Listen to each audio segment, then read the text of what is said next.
আলহামদুলিল্লাহ। আসসালাতু আসসালামু আলাইকা আলা রাসূলিল কারীম ওয়া আলা আলিহি ওয়া আসহাবিহি আজমাইন। প্রিয় ইবতিদায়ী প্রথম শ্রেণীর শিক্ষার্থীরা, আজকে আমরা হাজির হয়েছি আমাদের পাঠ্য বইয়ের কোরআন মাজিদ বই নিয়ে প্রথম অধ্যায় নিয়ে আলোচনা করব যতদূর সম্ভব করা যায়।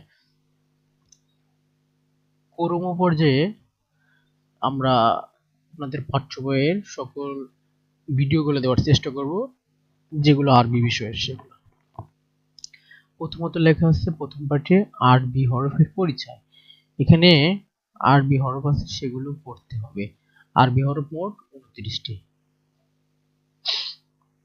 অনুশীলনীতে বলা হচ্ছে প্রশ্নে সহিভাবে আরবি হরফগুলো মুখস্থ বলো। 2 নম্বর প্রশ্ন হচ্ছে আরবি হরফ কয়টি ও কি কি, মুখস্থ লিখো। আচ্ছা,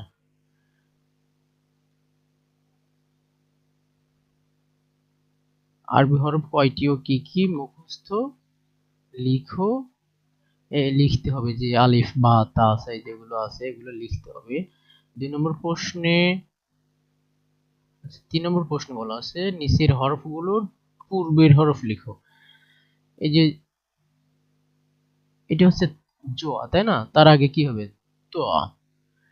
আর এটা হচ্ছে যে দোয়া, তার আগে কি হবে? সোয়াদ। এই যে এখানে সবগুলো লেখা আছে, আপনারা ভিডিওটা স্কিপ করে অথবা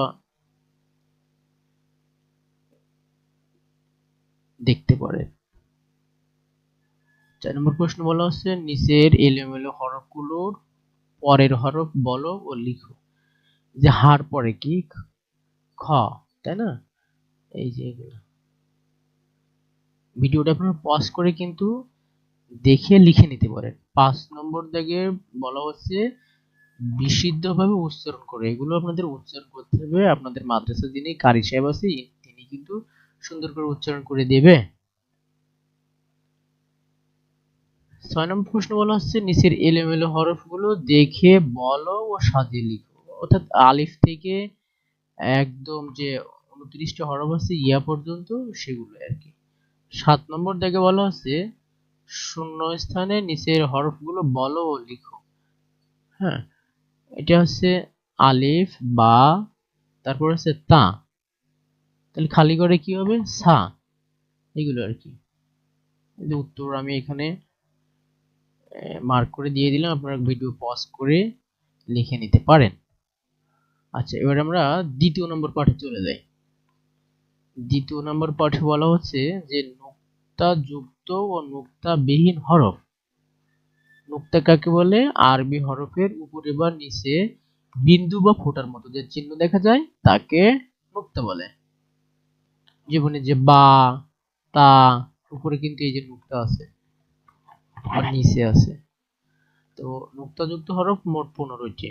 এর মধ্যে 12টি হরফের উপরে এবং 3টি হরফের নিচে নুক্তা রয়েছে। অর্থাৎ 15টি। তো তো 12টি হরফের উপরে নুক্তা আছে আর 3টি হরফের নিচে নুক্তা আছে। আর তাহলে বাকি থাকে কয়টি? 14। আর বাকি 14টি হরফে নুক্তা নেই। তো নুক্তাযুক্ত যে হরফগুলো রয়েছে 15টি, সেগুলো এখানে ছক আকারে দেওয়া আছে, আপনারা দেখে দেখে এগুলো লিখবেন। এই ছকটা মার্ক করে দিলাম এইটা। আচ্ছা, এবার বলা হচ্ছে 1, 2 ও 3 নুক্তাযুক্ত হরফ। 1 নুক্তাযুক্ত হরফ 10টি, 2 নুক্তাযুক্ত হরফ 3টি, 3 নুক্তাযুক্ত হরফ 2টি। এবার উপরে ও নিচে নুক্তাযুক্ত হরফ। উপরে নুক্তাযুক্ত হরফ 12টি, নিচে নুক্তাযুক্ত হরফ 3টি। নুক্তা বিহীন হরফ কতটি? 14টি। এবার আমরা অনুশীলনীতে চলে যাই। অনুশীলনীতে 2 নম্বর পাঠে বলা হচ্ছে যে নুক্তা কাকে বলে। একটু আগে আমরা বইতে যেটা পড়ে আসছি সেটা, আরবি হরফের উপরে বা নিচে বিন্দু বা ফোঁটার মতো যে চিহ্ন রয়েছে তাকে নুক্তা বলে। 2 নম্বর প্রশ্ন বলা হচ্ছে নুক্তাযুক্ত হরফ কয়টি ও কি কি। আমরা জানি যে নুক্তাযুক্ত হরফ মোট 15টি, সেগুলো লিখতে হবে। আচ্ছা, 3 নম্বর দেখে বলা হচ্ছে নুক্তা বিহীন হরফ কয়টি ও কি কি। তো নুক্তা বিহীন হরফ কয়টি? 14টি। 14টি লিখতে হবে। 4 নম্বর থেকে বলা হচ্ছে উপরে নোক্তাযুক্ত হরফ কয়টি ও কি কি। পড়ে আসছিলাম উপরে নোক্তাযুক্ত হরফ 12টি, সেগুলো এখানে এই যে দেওয়া আছে। কি কি আছে সেগুলো?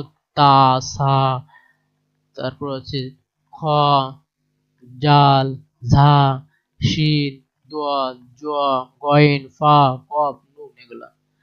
5 নম্বর থেকে বলা হচ্ছে নিচে নুক্তাযুক্ত হরফ কয়টি ও কি কি। আমরা পড়ে আসছিলাম নিচে নুক্তাযুক্ত হরফ 3টি, সেগুলো কি? বা, জিম, ইয়া। আচ্ছা, এবার আমরা 6 দাগে কি বলা আছে দেখি। নুক্তাযুক্ত ও নুক্তাবিহীন হরফগুলো পৃথক করে লিখো। তো যেগুলো নুক্তা আছে সেগুলো আলাদাভাবে লিখতে হবে, আর যেগুলো নুক্তা নাই সেগুলো আলাদাভাবে লিখতে হবে। এখানে লেখা আছে, উত্তরগুলো আপনারা এই ছক করবেন, একটা নুক্তাবিহীন আর একটা করবেন নুক্তাযুক্ত করে, ওগুলো দেখে দেখে লিখতে হবে। 7 থেকে বলা হচ্ছে এক নুক্তাযুক্ত হরফ কয়টি ও কি কি। আমরা পড়ে আসছিলাম এক নুক্তাযুক্ত হরফ 10টি, সেগুলো এই যে এখানে দেওয়া আছে এগুলো। 8 নম্বর প্রশ্ন বলা হচ্ছে দুই নুক্তাযুক্ত হরফ কয়টি ও কি কি। উত্তর কি হবে? দুই নুক্তাযুক্ত হরফ 3টি। এই যে তা, ক, পিয়া। তিন নুক্তাযুক্ত হরফ কয়টি কি কি। উত্তর তিন নুক্তাযুক্ত হরফ 2টি, যথা সা এবং শিন। এবার আমরা চলে যাই 3 নম্বর পাঠে। 3 নম্বর পাঠে তৃতীয় পাঠে বলা হচ্ছে যে সমাকৃতির হরফ। সমাকৃতির হরফকে 8 ভাগে ভাগ করা হয়েছে। প্রথম ভাগে আছে আলিফ, মিম, তোয়া, জোয়া। দ্বিতীয় ভাগে বা, তা, সা, ফা, কাফ। তৃতীয় ভাগ, চতুর্থ ভাগ, পঞ্চম ভাগ, ষষ্ঠ ভাগ, সপ্তম ভাগ এবং অষ্টম ভাগ। আমরা অনুশীলনীতে চলে যাই। অনুশীলনীতে বলা হচ্ছে যে প্রথম প্রশ্ন নম্বর 1, সমাকৃতির ভিত্তিতে আরবি হরফগুলোকে কয় ভাগে ভাগ করা হয়। আমরা পড়ে আসছি যে সমাকৃতির ভিত্তিতে আরবি হরফগুলো 8 ভাগে ভাগ করা হয়। সমাকৃতি মানে দেখতে প্রায় একই রকম, সেগুলো আর কি। 2 নম্বর প্রশ্ন বলা হচ্ছে প্রথম ও দ্বিতীয় ভাগের হরফ কয়টি ও কি কি। তো প্রথম ভাগের হরফ 4টি আর দ্বিতীয় ভাগের হরফ 5টি। প্রথম ভাগের হরফ ওইখানে যেগুলো দেওয়া ছিল যে আলিফ, মিম, তোয়া, জোয়া, আর দ্বিতীয় ভাগের যে 5টা আছে বা, তা, সা, ফা, কাফ এগুলা। 3 নম্বর প্রশ্ন বলা হচ্ছে তৃতীয় ও চতুর্থ ভাগের হরফগুলো লিখো। তো তৃতীয় ভাগের হরফ ছিল কতটি? 3টি, পাঠ্য বইয়ে কিন্তু আমরা পড়ে আসছি। আর চতুর্থ ভাগের হরফ আছে 5টি। 4 নম্বর থেকে বলা হচ্ছে পঞ্চম ও ষষ্ঠ ভাগের হরফগুলো লিখো। তো পঞ্চম ভাগের হরফ ছিল 4টি, সিন, শিন, সোয়াদ, দোয়াদ। আর ষষ্ঠ ভাগের হরফ কতটি? 3টি, সেগুলো কি? নুন, নুন, কফ, লাম। 5 নম্বর থেকে বলা হচ্ছে সপ্তম ও অষ্টম ভাগের হরফগুলো লেখো। তো সপ্তম ভাগের হরফ ছিল 3টি, তাই না? আর অষ্টম ভাগের হরফ কতটি? 2টি। 6 থেকে বলা হচ্ছে বা সমাকৃতির হরফগুলো লেখো। বা সমাকৃতি যেগুলো আছে সেগুলো, এগুলো এই যে এগুলো আপনাদের লিখতে হবে। 7 নম্বর দাগে এই যে হা এর অন্য রূপগুলো লেখো। মানে হারে কিভাবে কিভাবে লেখা যায় সেগুলো লিখতে হবে। শুরুতে এমন হয়, মাঝে এমন হয়, বা এভাবেও লেখা যায়, শেষে এভাবে লিখতে হয়, এগুলো। হ্যাঁ, এবার আমরা চতুর্থ পাঠে চলে যাই। চতুর্থ পাঠ এখানে দেওয়া আছে মাখরাজ অনুসারে আরবি হরফের সহিহ উচ্চারণ। এটা কিন্তু মূলত আপনাদের শ্রেণীতে বা আপনাদের মাদ্রাসা যিনি কারি সাহেব হুজুর থাকেন, তিনি কিন্তু খুব সুন্দর করে উচ্চারণ করে আপনাদেরকে বুঝিয়ে দেবে ক্রমিক নাম্বার দিয়ে। হ্যাঁ, আচ্ছা, তাহলে আমরা একটু অনুশীলনীতে যাই। অনুশীলনীতে কি বলতেছে, এই যে এখানে যে হরফগুলো দেওয়া আছে না, এই যে হামজা, হা, আইন, হা, গইন, খ, এই হরফগুলো উচ্চারণ করতে হবে। হ্যাঁ, 2 থেকে বলা হচ্ছে কাফ এবং কফ হরফ দুটি উচ্চারণ করে। এটাও আপনাদের পাঠ্য বইয়ের যিনি যে কারি সাহেব হুজুর আছে উনি আপনাদের বলে দেবে এগুলোর উচ্চারণ কেমন হবে। আমি তোর কারি সাহেব না, আমি উচ্চারণ করলে ওনাদের মতো অতটা সুন্দর হবে না আর কি। 5 দাগ, 6 দাগ এই হরফগুলো উচ্চারণ করতে হবে, 7 দাগের এই হরফগুলো উচ্চারণ করতে হবে। এবার আমরা পঞ্চম পাঠে চলে যাই। পঞ্চম পাঠে কি বলতেছে দেখে আসি যে নিকটবর্তী মাখরাজের উচ্চারণগত পার্থক্য। হ্যাঁ, এটা এটাও তো এটাও তো, কিন্তু এর উচ্চারণে কিন্তু পার্থক্য আছে সেটা। এবার আমরা অনুশীলনীতে চলে যাই। অনুশীলনীতে প্রথমত বলা আছে সহি করে এইখানে যে হরফগুলো দেওয়া আছে এগুলো উচ্চারণ করতে হবে। আচ্ছা, 2 থেকে বলা আছে যে একটি করে উচ্চারণ প্রয়োগ করে দেখাও। এই এই যে কোনো একটা উচ্চারণ কেমন হবে এটা বলতে হবে আপনাদের। হ্যাঁ, 3 থেকে বলা আছে সমস্তরিত হরফগুলো বলো, মানে একই রকম শুনতে লাগে আর কি প্রায়। তোয়া তোয়া, কফ, কাফ, এগুলো আর কি, এগুলো আমাদের লিখতে হবে, পড়তে হবে। 4 দিকে বলা হচ্ছে কোন কোন হরফ সমস্তরিত বলো ও লেখো। কোন কোন হরফগুলো সমস্তরিত আর কি, যে শুনতে প্রায় একই হয় এইগুলো, তাই না? এই যে দাল, দোয়াদ, এ কিন্তু উচ্চারণের সময় প্রায় একই শোনা যায়।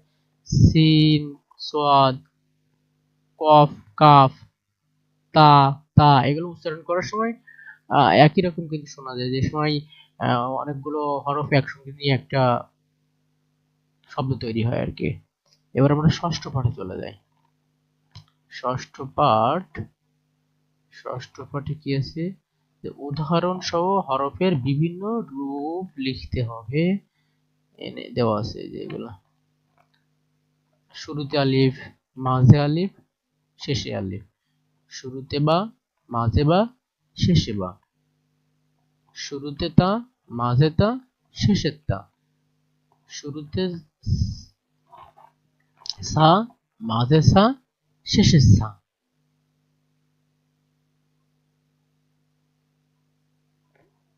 শুরুতে তা, মাঝের তা, শেষের তা, তাই না? আচ্ছা, পরবর্তীতে কি আছে দেখে আসি। অনুশীলনী, আমরা অনুশীলনীতে চলে যাই। অনুশীলনীতে বলা হচ্ছে যে বা, তা, সা হরফগুলো দ্বারা গঠিত শব্দের শুরু, মাঝ ও শেষের রূপগুলো লেখো। তা এগুলো কিন্তু পাঠ্যবে সুন্দর করে দেওয়া আছে। এটা হচ্ছে বা, বার শুরুতে কেমন থাকে, এরকম থাকে। উদাহরণসহ যদি আপনারা দিতে চান তাহলে দেবেন, না দিতে চাইলে না দেবেন। এখানে কিন্তু উদাহরণের কথা বলেনি তারা। মাঝের বা, শেষের বা, শুরুর তা, মাঝের তা, শেষের তা। শুরুর সা, মাঝের সা, শেষের সা। 2 দিকে বলা হচ্ছে জিম, হা, খ হরফগুলোর 3টি রূপ লেখো। অর্থাৎ এই হরফগুলো শুরুতে কেমন হবে, শেষে কেমন হবে, মাঝে কেমন হবে। এটা হচ্ছে জিম, জিমের শুরুতে এমন, মাঝে এমন, শেষে এমন। হা, শুরু, মাঝ, শেষ। খ, শুরু, মাঝ, শেষ। 3 দিকে বলা হচ্ছে সিন, শিন, সোয়াদ, দোয়াদ হরফগুলো 3টি রূপ লিখো। সিন, শুরু, মাঝ, শেষ। শিন, শুরু, মাঝ, শেষ। সোয়াদ, শুরু, মাঝ, শেষ, এরকম, তাই না? আর দোয়াদ, শুরু, মাঝ, শেষ। পরবর্তীতে 4 দাগে আরো এখানে 4টা হরফ দেওয়া আছে যেগুলোর 3টা রূপে লিখতে হবে। আপনারা ভিডিও পজ করে এখান থেকে দেখে লিখে নিতে পারেন। 5 দাগেও বলা হচ্ছে এখানে 3টা হরফ দেওয়া আছে, শুরুতে কেমন হবে, মাঝে কেমন এবং শেষে কেমন হবে। আপনাদের এই যে নিচে উদাহরণ দেওয়া আছে, উদাহরণ আপনাদের লেখার দরকার নাই, লিখলেও অসুবিধা না, কিন্তু প্রশ্ন যেহেতু চাইনি সেহেতু না দিলে কোনো অসুবিধা হবে না। 6 দাগে বলা হচ্ছে এখানে 3টা হরফ আছে, রূপ লিখো। 7 থেকে দুইটা হরফ আছে তার রূপ লিখতে হবে। 8 দেখে কি বলা আছে দেখি, নিচের হরফগুলোর মাঝের রূপ লেখো। এখানে যে হরফগুলো আছে এগুলো মাঝের রূপ কেমন হয়?